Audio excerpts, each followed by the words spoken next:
Hello guys, അപ്പോൾ നമ്മുടെ ഇന്നത്തെ വീഡിയോ എന്ന് പറയുന്നത് ഒരു ഷാർജ ഷേക്ക് ഉണ്ടാക്കുന്ന വീഡിയോ ആയിട്ടാണ് വന്നിരിക്കുന്നത്. അപ്പോൾ നമുക്ക് നേരെ വീഡിയോയിലേക്ക് പോവാം. നമ്മുടെ ഷേക്ക് ഉണ്ടാക്കാനുള്ള സാധനങ്ങൾ ഇവിടെ എടുത്തു വെച്ചിട്ടുണ്ട്. ഹൈഡ് ആൻഡ് സീക്കിന്റെ ബിസ്ക്കറ്റും പിന്നെ കപ്പലണ്ടിയും 2 പഴവും പഞ്ചസാരയും പിന്നെ പാല് കട്ടയാക്കിയതും ബൂസ്റ്റും വെച്ചിട്ടുണ്ട്. നമുക്ക് ഈ ഹൈഡ് ആൻഡ് സീക്കിന്റെ ബിസ്ക്കറ്റും ഈ കപ്പലണ്ടിയും കൂടെ മിക്സിയിലിട്ട് പൊടിച്ചെടുക്കണം. ഈ പാല് അടിച്ച് പൊട്ടിച്ചെടുക്കണം. ഇത് അടിച്ച് പൊട്ടിച്ച് കഴിഞ്ഞിട്ട് കാണാം. പാലെല്ലാം ഇടിച്ച് പൊടിച്ചെടുത്തിട്ടുണ്ടെങ്കിൽ നമുക്ക് ഈ പഴവും ഹൈഡ് ആൻഡ് സീക്കിന്റെ ബിസ്ക്കറ്റും കപ്പലണ്ടിയും കൂടെ മിക്സിയിലിട്ട് പൊടിച്ചെടുക്കാം.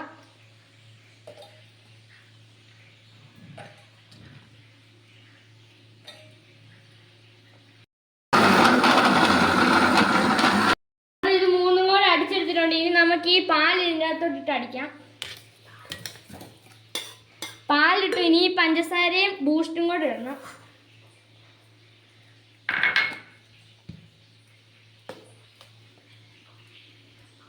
2 സ്പൂൺ ബൂസ്റ്റാണ് ഇടുന്നത്. നമുക്കിനി ഇത് അടിച്ചെടുക്കാം. ഷേക്ക് റെഡി ആയിട്ടുണ്ടെങ്കിൽ നമുക്ക് ഗ്ലാസ്സിലോട്ട് ഊറ്റാം.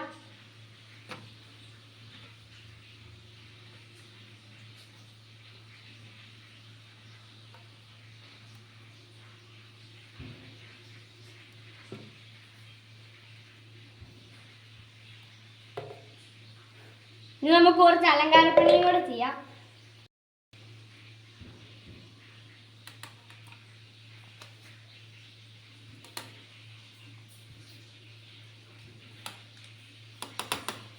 അപ്പോൾ നമ്മുടെ ഷേക്ക് റെഡി ആയിട്ടുണ്ടെങ്കിൽ നമുക്ക് കുടിച്ചു നോക്കാം. നമ്മളിതിനെ കുടിച്ചു നോക്കാൻ പോവാണ്. Super super. ഇന്നത്തെ ഷാർജ ഷേക്ക് നിങ്ങൾക്ക് ഇഷ്ടപ്പെട്ടെങ്കിൽ ലൈക്ക് ചെയ്യുക, ഷെയർ ചെയ്യുക.